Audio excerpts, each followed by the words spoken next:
My turn. Time for you to graze. Oh! Nicely done. Hey. Oh, welcome. Come, warm your frozen boots by the fire. Sure. Where am I?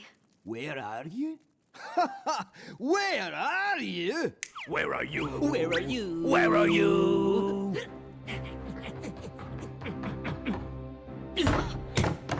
Where are you?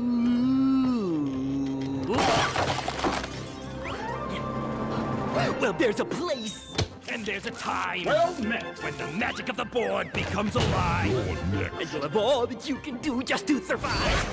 Before an orc or ogre tries to take your hide. I'm not ready. But fear not, don't you know? A hero lies inside of you. In time you'll see it's true. From taverns here in Azeroth to inns in distant lands far off, Stone Brew will spin a tale or two. Shed your cares and just relax. Here, have a seat. Don't you fret about the monster with the He'll axe. soon be beat. You'll need some cards. Come follow me. Time to compete. Wait this or that, and you will bring him to his name. Now on your feet. If you're not sure just where you are, well, let us make it clear for you. This is a place that magic has graced, and it's Calling out for you. Take on play. We're big or small, it doesn't matter. The tavern's always filled with laughter. At firesides where heroes gather. Hearthstone is where doors await inside of dungeons. Where fights are fair, no stomping banyans. For the young at heart, And a few curmudgeons. so sheath your sword and prep your deck. I think he's gonna Summon smash you. creatures command, heroes protect your neck. Maybe he'll just You smash seek you. fun, What fun? or just rest. I think he's worth Expect the battles, beasts, and brawls to be the best. And once you've won, you'll finally come to learn that sometimes random fun deserves at least a turn or two. So face your fears and clear your ears of everyone that's cheering here. Rise up and do what you must do. Actually, it's legendary. For those who are brave and seek adventure. The tavern's always on its center. Get it? For the dim of wit or really clever. I think he's really gonna smite you. Right to your god, he doesn't bite you. You must think really quick. Rope is lit. Make him submit. Commit to it. The time is right now.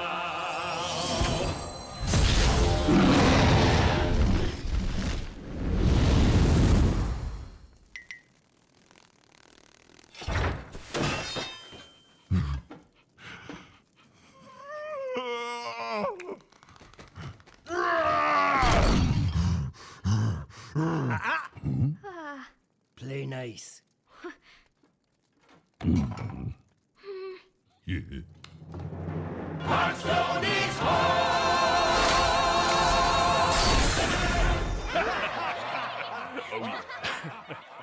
I sound great.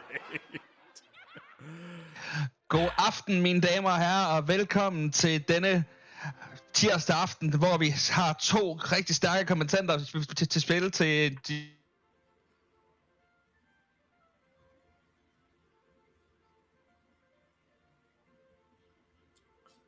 Og var det bare mig? Jeg tror han frøs lidt der.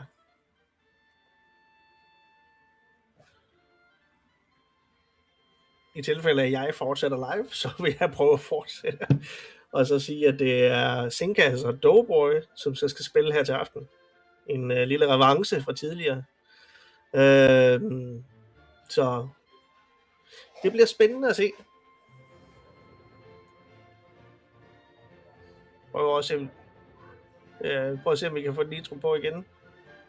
Jeg tror, det er stadigvæk af mig, der er live her.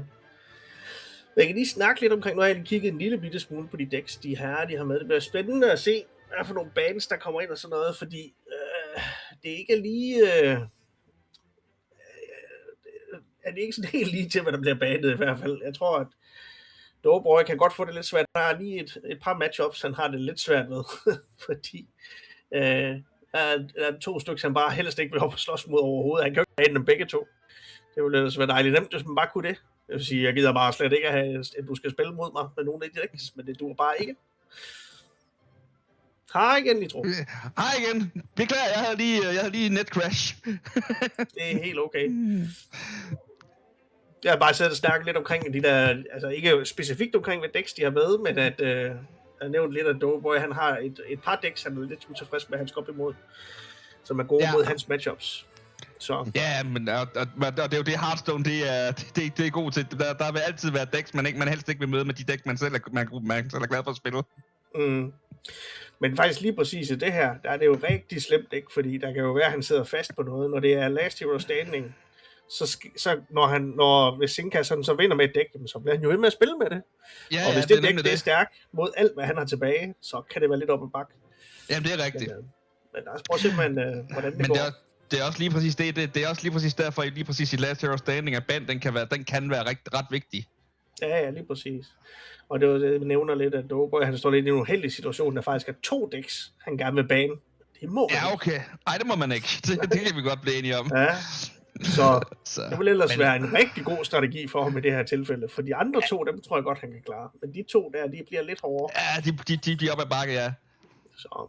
Men altså, igen, Doughboy er jo trods for det, hvad skal man sige, dækken er svære, så ved vi at Doughboy er en rigtig stærk spiller, og det er, det er Sinkas også, men jeg tænker, at Doughboy kan godt, det er også der med, selv hvis Doughboy spiller mod de dæk, der er rigtig svært for ham, hvis han så trækker drømme, og Sinkas bare trækker skrald, så er det jo stadig lidt lige meget. Ja, han kan godt vinde.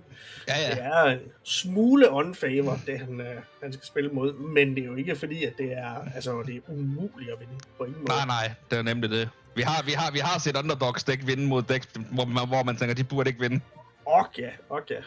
Så.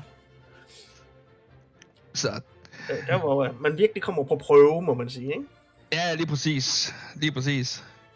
Så, men jeg er spændt på at se, hvad Doughboy han så vælger at gå med af bands, når han har 2 decks, han gerne vil have fjernet fra Sinkas lineup.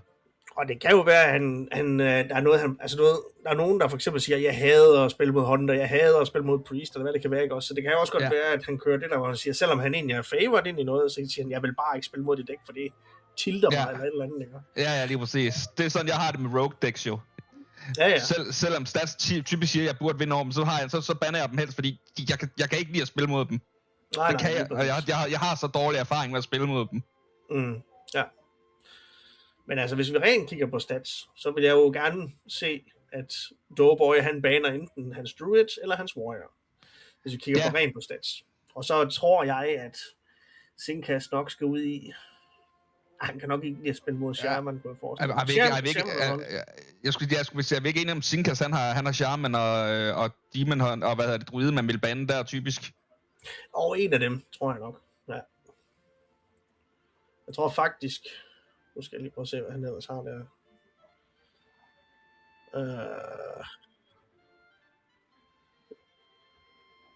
Yes. Sinkas' decks. Altså, han er jo Face Hunter med. De har en meget ens lineup faktisk. Ja, det har de. Ja. Den Sinkas' Face Hunter, det er den her Impro Druid. Er det ikke Falling Disc, Rest Your Hand, All Own? Nej, det er ikke den. Altså, han er gen med i hans dæk. Ja. Som er lidt en ny iteration. Altså, hvor det er sådan, at han så kan få opgraderet hans hero power. Ja, det er præcis. Ja. Og det er jo ganske fint. Altså, jeg tror da, det kan gøre det dækket lidt stærkere i forhold til... Det kan det også. Både stærkere og også lidt hurtigere, fordi du lige pludselig både har din hero power dealer en ekstra damage. Ja, og lidt billigere også. Ja, billigere her. Det kræver selvfølgelig, at man kommer til tur 4 og spiller igen, så det kommer lidt an på, hvad matchuppet, ikke også? Men det giver lidt mere skade output. Ja. Det var det bare lige. Så. Men ellers generelt, den her Face Hunter, den, som du siger, den er hurtig, men hvis man kan møde den med et dæk, og så kan ståle den lige et par ture, og skal sørge for, at den ikke hele tiden kan skyde så meget damage, så taber den gejsten.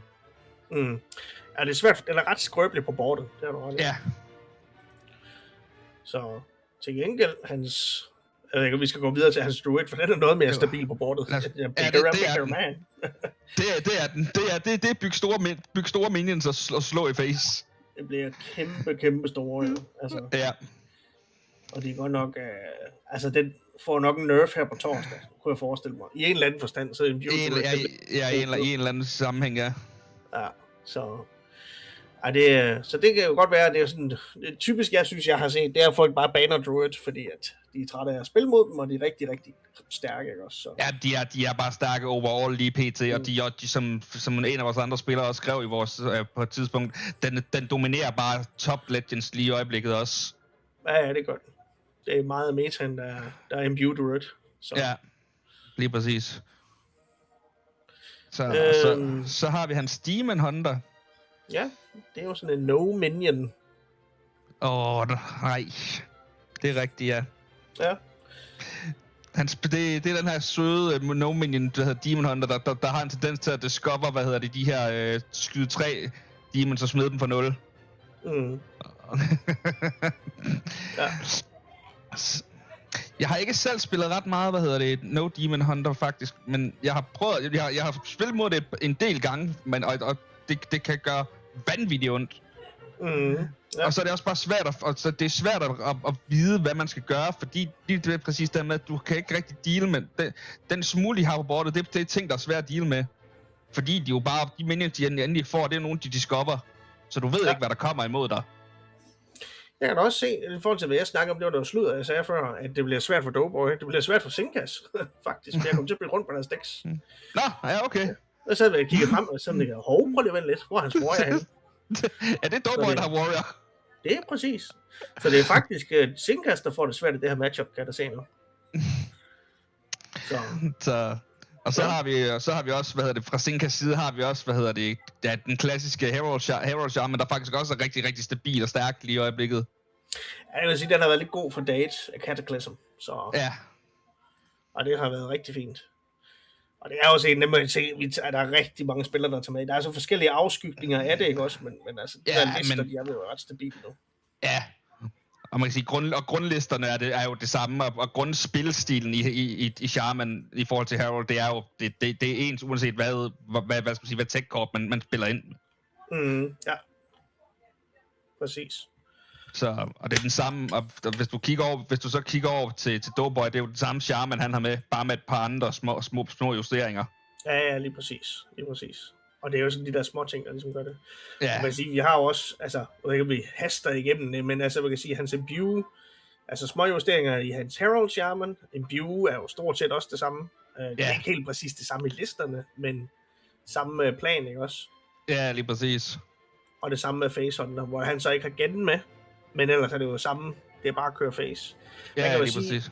Hans Facehunter er måske en lille smule hurtigere, om det er så en fordel i forhold til late game. Ja, det må vi prøve at se. Ja, lige præcis. Det er så det her, der er sådan lidt, hvordan man lige trækker på aftenen, og hvordan man lige spiller på dagen. Der kan gøre forskellen der, ikke?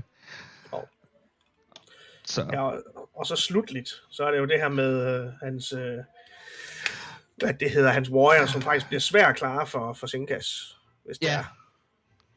Ja, Doughboy, han spiller den her, Arena Warrior, tror jeg faktisk, den hedder, hvor du har kun 4-5 minions, og ellers så er det spells, du har for resten, og de her minions, du spiller, dem henter du ud med det her 5-kort spil, der siger summon en minion for dit dæk, og summon en tier for din modstander.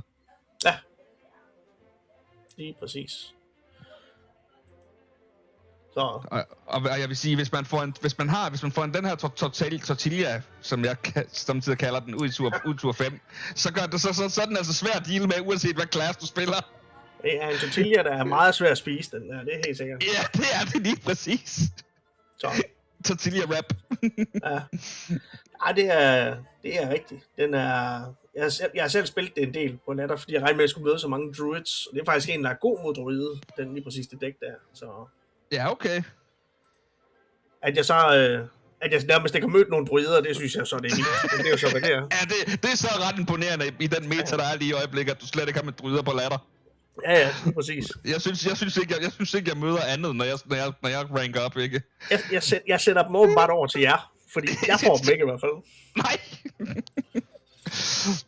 Så, det beklager jeg. Jeg skal nok tage min del af dem, hvis det bare jeg kunne queue ind i dem. Ja, men det er vi jo ikke selv herover. Det er jo det baglæggende system, der vælger der, kan man sige. Ja, jamen, det er rigtigt. Det kan da også godt være, at folk er blevet lidt småtrætte af at spille det, eller de kan gøre klar til torsdag, fordi de så ved, at der kommer alle de nerfs der alligevel, ikke? Så. Ja, lige præcis. Ja, det kan godt være, det sådan noget. Så, men jeg er lidt spændt på, når vi nu her forhåbentlig lige om lidt får bands ind. Jeg tror... Ja. Lige se, at det er Druid, som Doughboy ikke må spille. Det tror jeg egentlig, det er fornuftigt nok fra hans side af. Det tænker jeg også. Og så kan jeg se, at Zinkas har fået bandet sin Demon Hunter. Ja. Det tænker jeg faktisk også, det er et helt fornuftigt valg fra Doughboys side. Jeg tror måske, det er, fordi han er rigtig træt af at spille mod den, eller han har et par... Altså, fordi der er faktisk et par gode matchups fra hans side ind i den. Ja. Det er nok en af de bedste, han kunne gøre. Altså, han har jo gået efter Target Imbue Druid, ikke også? Så det vil sige, så vil han selvfølgelig den blive op, og så en af de bedste, han er tilbage mod hans decks, er faktisk spille Demon Hunter. Eller No Minion med Demon Hunter. Så det tror jeg faktisk, det er fornuftigt nok bane. Det er også min umiddelbare tanke. Og jeg tror også, Doughboy har det lidt ligesom mig begge gange, når vi har spillet mod Zinkas før. Jamen, det er den der Demon Hunter, vi har tabt til. Ja, så kan man lige så godt lade være med at muscle med den. Ja, lige præcis. Så, ja, det bliver super spændende. Men også igen, altså, som Zinkas er forholdsvis, altså nu har han været med han kom i halvvejs i en sæson, og han har faktisk, jeg synes, han har gjort det imponerende godt, til trods for, at det er første gang, han sådan lige umiddelbart spiller med. Ja, det er rigtigt. Altså, det er jo også lidt spændende, at der stadigvæk er nogen derude, der ikke kender til hvor det danske Hearthstone-miljø. Altså, det er lidt ærgerligt, fordi men altså, der er jo nogle gange, så dukker der nogen ud og siger, hov, eller kommer nogle gamle kendinge tilbage. I ja, lige præcis. Lige præcis. Så det er super spændende.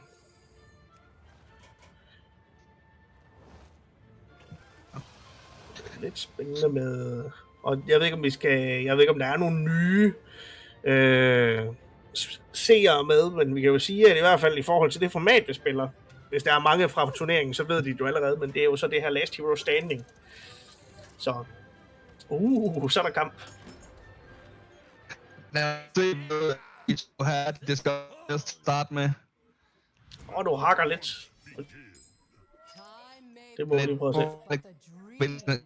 Det knæk på forbindelsen her. Jeg kan se. Det forsvinder ikke nu, kan jeg se. Ja, det er meget Reconnect. Robocop. Jeg kan godt høre dig lidt endnu. Jeg kan se, at Zinka starter på Druid, og så er der Doughboy, som er på Facehunter.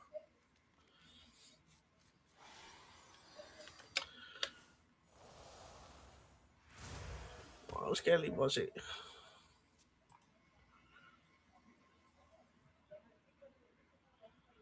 Ja, det er faktisk en, som der er lidt lille fordel til Zinkas på den her. Så han er travlt. Men han har jo så Confront the Tolvir i hånden, som er jo, hvis han bare kan få masser af et drops ud, så er det jo super, super godt kort.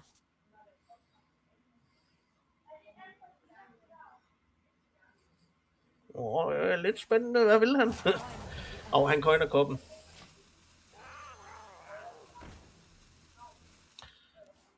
Og det er jo en af dem, man måske ikke nødvendigvis er glad for at se. Fordi den bare vokser hele tiden. Så jeg kan jo også godt... det føles træls at bruge en arcane shot på den. Men jeg kan godt forstå det, hvis han gør det. Ja. Man vil gerne bruge sin mana, når man er agro-dæk. Så... Ja, det vil man. Ja. Okay. Så han prøver at gå på board nu.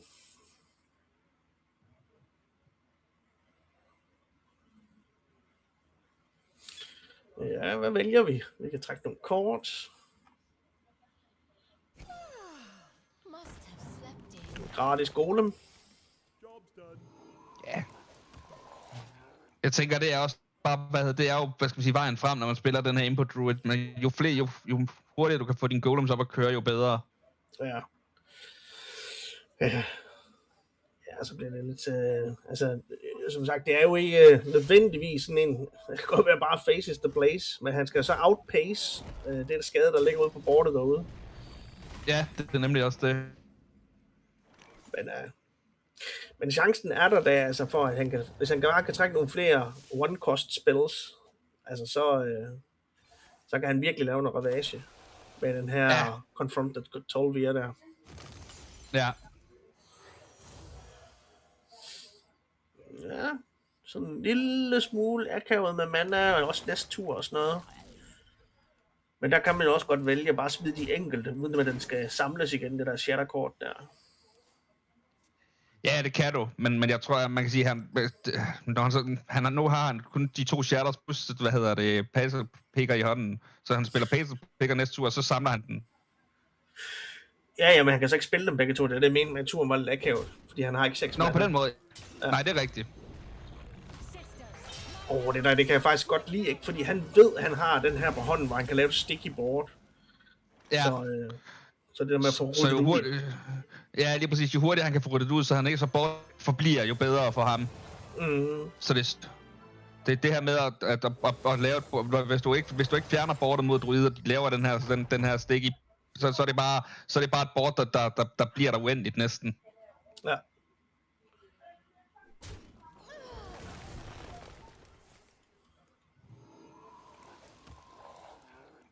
Altså en lille småkat. Det var egentlig en fin one-drop at få, den der Fletcher der. Men han kan ikke lige helt få hans, hvad det hedder, hero power ned at koste 0. Lykkedes ham der nu? Ja, nu koster den 0, ja, det er rigtigt. Men om den så er værd at fjerne, det er et godt spørgsmål. Det tror jeg faktisk, det vil jeg give Dober ret i, at det er den, fordi det her med, at du hele tiden at du har ladet druiden have en hero power, der koster 0, der spawner golems, det er heavy. Jo. Han kunne heller ikke vide, at den der lå i midten, der vil så trække ham kort, kan man så sige. Den er jo lidt... Ja, okay. Han vil nok være kommet ned under den. Nej, nu får han så den der. Okay. Ja, okay. Ja. Men nu er det jo enten hero power, eller den der. Det er nok det, der giver mening. Det er det, der giver mest mening. Ja. Og nu tror jeg altså, han har travlt. Altså, Dober. Ja, det har han også. Fordi nu sidder Sinkers på et board, der stort set er udødelig, i hvert fald i et par omgange. Ja, han skal bruge så mange ressourcer på at banke det ned, hvis det er. Ja. Så det er nok bare... Ja, det ved jeg ikke. Altså, man dør jo også ret hurtigt, hvis det er. Jeg kan godt lide, at han går face her. Ja, hvis han gør det. Ja, godt spørgsmål. Men hvis han ikke slår ham i face med sin facehunter, så klarer han den altså ikke. Fordi han har ikke uendelig skade. Nej, det er nemlig også det.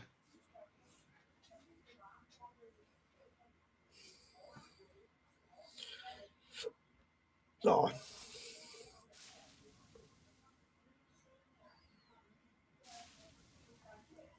Hatter det.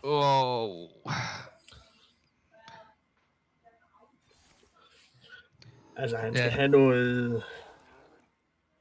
Altså, den der... Han skal have nogle one-cost spells, og han skal bare have noget... Det skal gå stærkt nu. Det skal gå rigtig stærkt.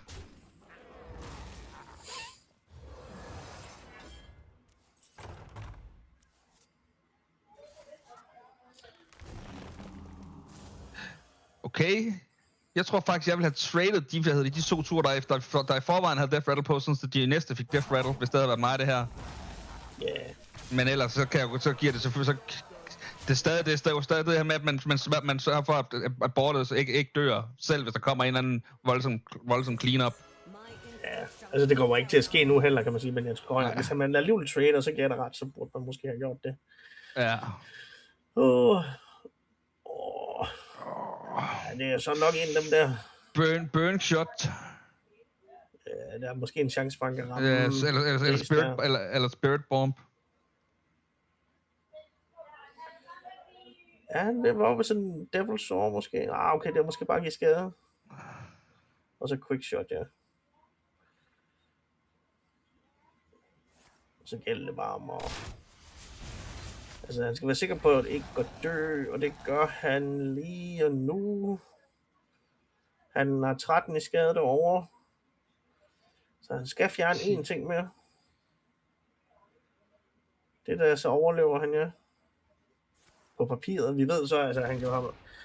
Det skubber noget buff. Han skal passe på ikke kun at... Nej, så er det ret lige så.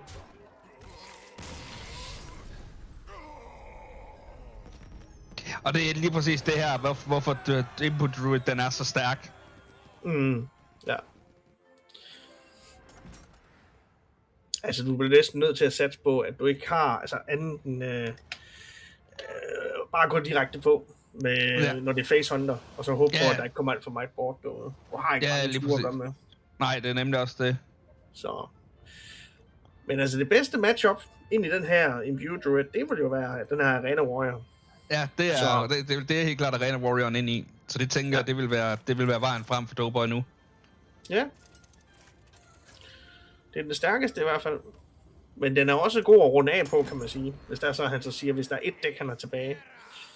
Men jamen, det blev Warrior'en, han vælger ind i druiden. Yes. Og han har også, hvad det hedder, Gladiator, hvad hedder den? Arena et eller andet på hånden der. Så det er en god start. Det er en rigtig, rigtig god start for Doughboy. Men jeg vil sige, det er heller ikke den dummeste start for Zinkas egentlig. Nej, det er jo hurtigt lavet sticky board der, ikke også? Og så hvis han kan få det aktivt. Ja, lige præcis.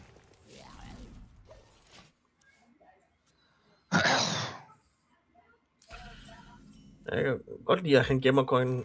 Træls topdæk. Hamul, han må bare gerne blive det dækket. Ja, ham skal man ikke bruge til noget som helst. Nej. Han kunne koste 10 mana at være en 1-1'er, men nu bare undgå at trække ham. Ja, lige præcis. Det kunne måske godt være fint, den der, fordi han kan i hvert fald få ryddet lidt op i det, der ligger derude. Ja, det kan han, ja. Så kom ned på 3 minions i hvert fald.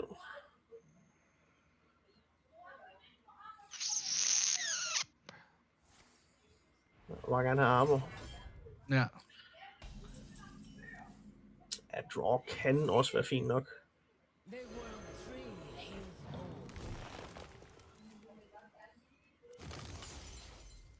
Altså sådan en, hvis han kunne få sådan en, hvad den hedder, det er location, der kan copy noget. Ja. Clutch of Corruption hedder den. Hvis han kunne trække den. Og så er han klar til næste tur der.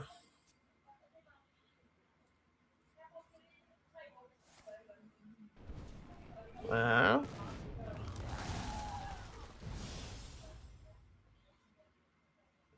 Det er nok ikke nogen af dem der lige... Men det går nok, så får han den tilbage næste tur der, og så...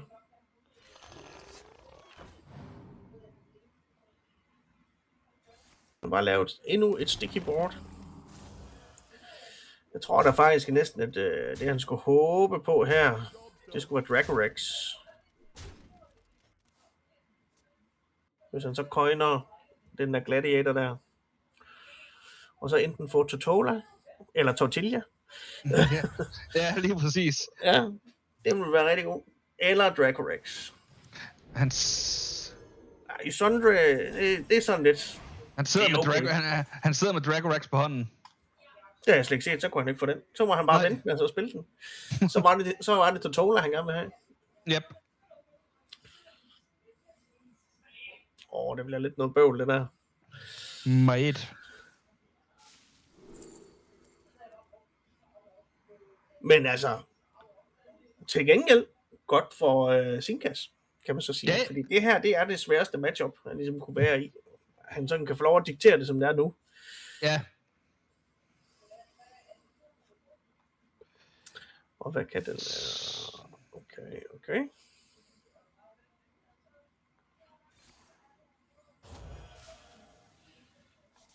Nu var man lede efter noget. Life cycle er sådan ikke...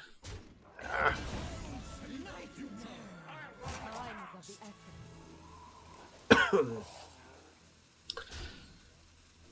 Ja, og der er vel ikke nogen tårn i vejen, så det er bare... Nej, det er bare at gå til makronerne. Ja. Og han kan så faktisk ikke lave en mere nu. Det kunne godt være, det var vejen frem. Fordi den der så come to madness er jo garanteret, den trækker i Sundry, som så vil give 2. Men det er sådan lidt... hvad skal han så lave med den sidste, ikke? Ja, lige præcis. Men han kunne jo godt gøre det. Altså, hvis han skal gøre det der, så skulle han næsten have... Alt efter han vil lave noget AOE, så skulle han næsten have gjort det først, fordi så er der nogen, der vil ikke være plads til nemlig. Der er lidt order der, han skulle lige passe lidt på med. Ej, det der, så giver det fint nok mening. De laver eddermame med et stort board. Det laver et meget stort board. Ikke får nogen tårns nu, ikke også? Så er det ikke.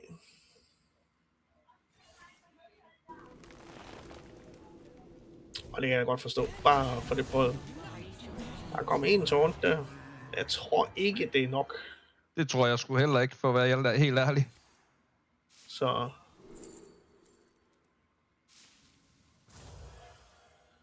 Hvad vil han så gøre med den? Han kørte det der. Nå, er det ikke helt nok endnu, er det det? Nej, det er det ikke. Jeg kunne have fået ham ned på 1, hvis han havde brugt... Nej, det kunne han ikke engang, nej. Shuffle 5 random minion into... Altså, det... Der var et våben. Men det er vel ingen... Det er jo ikke... kun en. Ja.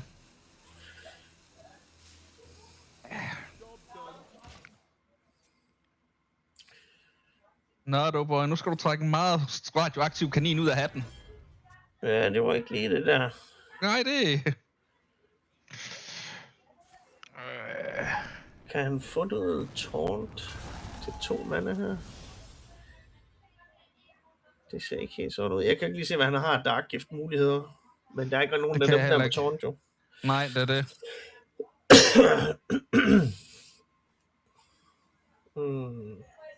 Nej, den har ikke taunt. Den har ikke taunt, den han trak der. Mm. Han kan prøve at skyde nogle af dem måske.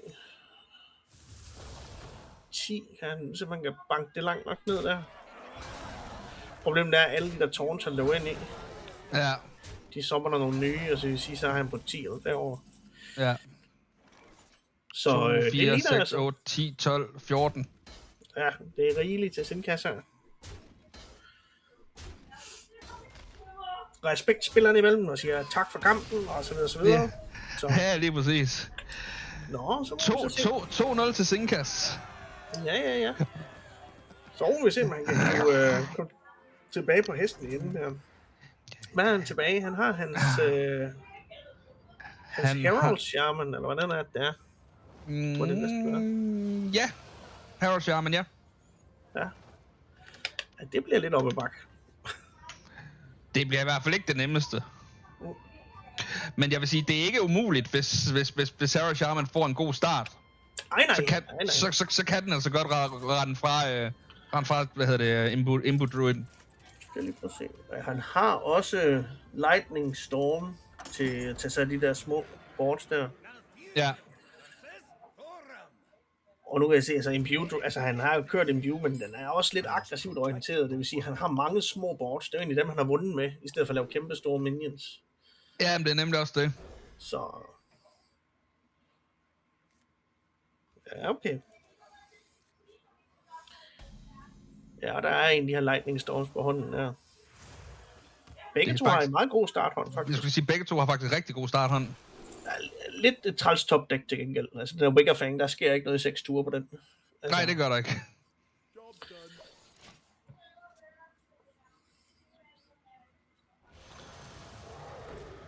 ganske udmærket topdæk. Han manglede lige noget at lave på et.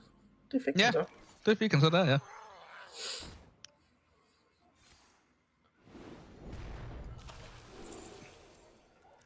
Nå.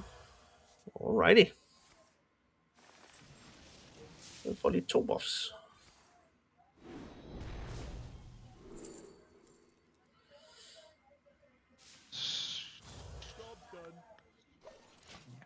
Ja, det er bare noget spilles.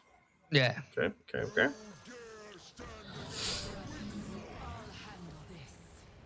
Ja, det var lidt træls bare at løbe ind i den der. Så jeg kan godt forstå, at han bare lige prøver at undgå den indtil videre. Det er i hvert fald det, der giver bedst mening, når man ved, hvad der venter. Ja. Han er sådan lidt akavet for, at han kan nok godt clear, så vidt jeg lige kan se. Nogle af dem, han skal så ofre hans... den bedte en der. Ja, okay. Jamen, nu kan så coin op i den der. Ja, det er rigtigt. Simpelthen. Men det er så lige for at give lidt ekstra skade der. Det kan godt være, det er vejen frem, fordi at de bliver jo bare kæmpe store til sidst. Det er nemlig det. Og man kan sige, jo hurtigere Doughboy kan banke Zinkas ned, jo bedre, fordi hvis bordet først bliver for bredt, selvom man har Lightning Storm, så er det bare svært at deal med. Altså, de bliver jo for store lige om ganske snart, hans minions der. Så.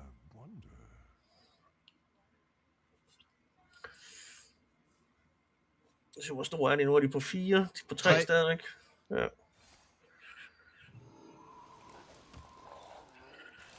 Alt efter om han value trader her, eller hvad han gør. Han trader bare ud. Ja.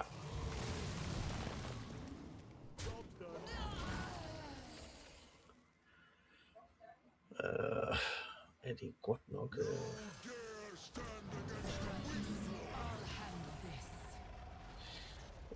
Jeg kan godt føle, at man gerne vil have lidt ekstra ud af den der Lightning Storm, men den havde altså også været okay her, faktisk.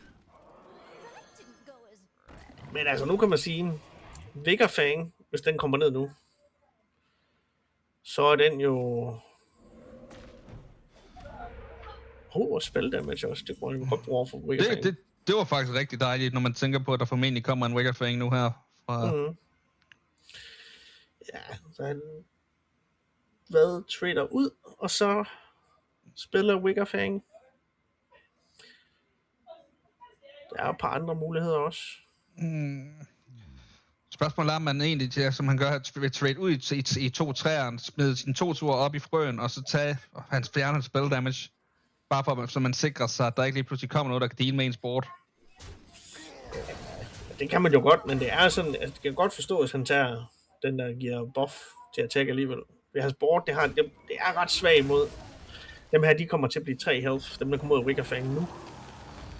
Så uanset om du har, hvad det hedder, spell damage eller ej, så kommer du til at deal med boardet, så... Faktisk så... Hvad kan han ellers der? Altså det der, det giver i hvert fald mening.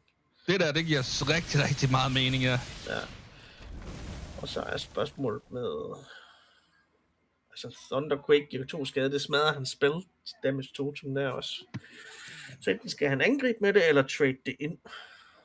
Så ved jeg ikke, hvad han Spørgsmålet er, om man skal trade hans 2-4 ind i Vigorfang. Og så chok den.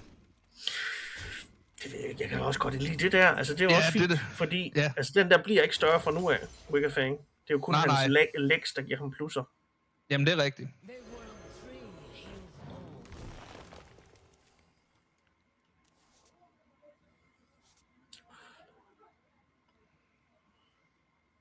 Ja. Og de spawner. Arbejder jo på at gøre, så vil han give dem Death Rattle måske her. Eller i hvert fald næste tur, kunne jeg forestille mig.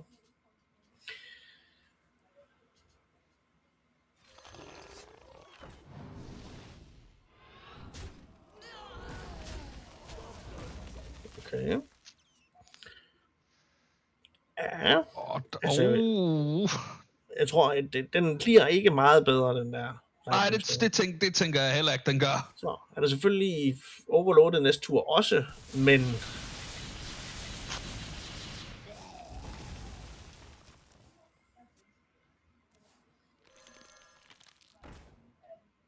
Ja.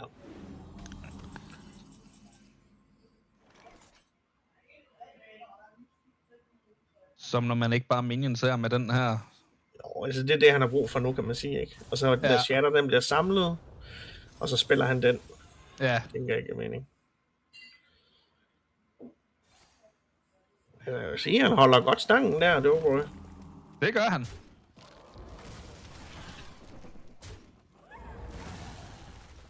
Men nu kommer det lidt en hård hånd, der skal kigge ind i det her. Altså, hvis han bare kunne trække våbnet, så ville den sådan set mere eller mindre være hjemme, kan man sige, ikke? Ja. Der kommer han op på 8. Han er lidt off stadigvæk i forhold til våbnet.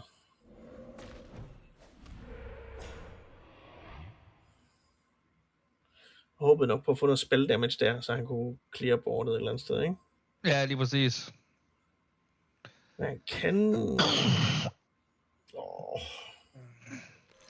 Så skal han jo bare gå... Hans avatar form, og så gå face, kunne han også gøre. Ja. Ja, bare for at få cleanet ud, så der ikke lå så meget damage. Ja, altså jeg kan godt forstå det der, hvis han går og venter lidt på det våben, eller... Men det er godt nok, det er træls at spille mana, det er det godt nok. Ja, det er det. Og han kan endda spille hans Wild God også. Ja, det er ikke nok til lethal, det tror jeg ikke i hvert fald. Men... det er stadig en træls en, Doughboy kommer til at se nu. Ja. Altså, så det er ikke så meget andet at gøre, end at gå... Nej, bare gå... Kan han gå face? Altså, der kommer ikke til at være nogen taunts, jo. Men der er lethal næste tur, så han skal vinde den tur, han kommer ind i 7. nu. 5, 11, 5, 10. 23, ikke? Så han er lige... Altså... Men man gør selvfølgelig det her, man siger skak. Og så har han chancen for at prøve at gøre et eller andet nu. Jeg vil lige så godt smide frøen til at begynde med at altid tage den random effekt først. Ja. Altså man kan sige, det er ligegyldigt med den der AOE der. Altså hvis der han ikke får den, så får han den ikke. Den der gør ikke rigtig noget. Spell damage gør vel heller ikke rigtig noget. Jeg tror altså, det ligner... Jeg kan ikke se, hvad der gør. Det kan jeg heller ikke lige. Og avatar-formen havde heller ikke hjulpet noget sidste tur, kan man sige. Altså, det er jo sådan en sjov tankespind at lave, men det ligner, at det er det. Der er ikke nogen reference. Der er ingen vej udenom, desværre. Nej. Sinkas har bare trukket for godt og spillet sindssygt godt igen i aften, og viser igen, hvorfor han bevæger sig med i toppen af ligaen. Det er rigtig, rigtig flot spillet. Og det er da ikke nødvendigvis sådan lige den nemmeste matchup, som jeg sagde på vejen i, som jeg har fået byttet rundt på de to. Så bare han noget on favor, Sinkas på vejen i det. Ja. Så det er flot spillet. Så. Ja. Jamen, kæmpe stort tillykke til Sinkas for igen at lave en 3-0 run, som han efterhånden har gjort. Så han faktisk har gjort alle de gange, han har været på stream. Hvad jeg lige ved af i hvert fald. Så skal man jo næsten ønske at være med på stream. Det må I tænke på, det giver hellere at være på stream, eller i hvert fald for den ene part. Ja, i hvert fald for den ene, ja. Så, men tusind tak for i aften, og tak for, at du vil være med, Jaka. Det har været fantastisk at streame sammen med dig, selvom jeg har haft lidt bøvl på min side af linjen. Vi fandt ud af det. Det er dejligt at have været med. Det er godt. Og så skal vi lige huske at give et kæmpe shout-out til vores sponsorer. Vi skal huske at sige tak til den kære Simon Talbot, som har sponsoreret billetter til os. Så der ligger et link i bunden af streamen, man kan klikke ind på at købe billetter til hans show, som stadig turnerer rundt. Så det synes jeg helt klart, I skal gøre, og så tage ind og se det, fordi vi er et par stykker, der har vi noget her. Det er fantastisk. Og så skal vi også give et shout-out til Kronjyllands e-sport, som sponsorerer computerne til dette års DM igen. Og uden dem, så ville det være endnu sværere for os at få DM til at køre rundt. Så også kæmpe shout-out til dem. Vil du tage den sidste? Ja, og så Forsikringsmæglerhuset, som har sørget for, at der er lidt at spille om her til DM i år. Så et kæmpe skud ud til Forsikringsmæglerhuset også, som har faktisk det for anden år i træk, at de har været så flinke at være sponsorer for os, og det er vi meget taknemmelige for. Det er vi. Så, men... Thanks for watching. Like and subscribe for more. Think you can compete? Join the Danish Hearthstone League. Link in the description.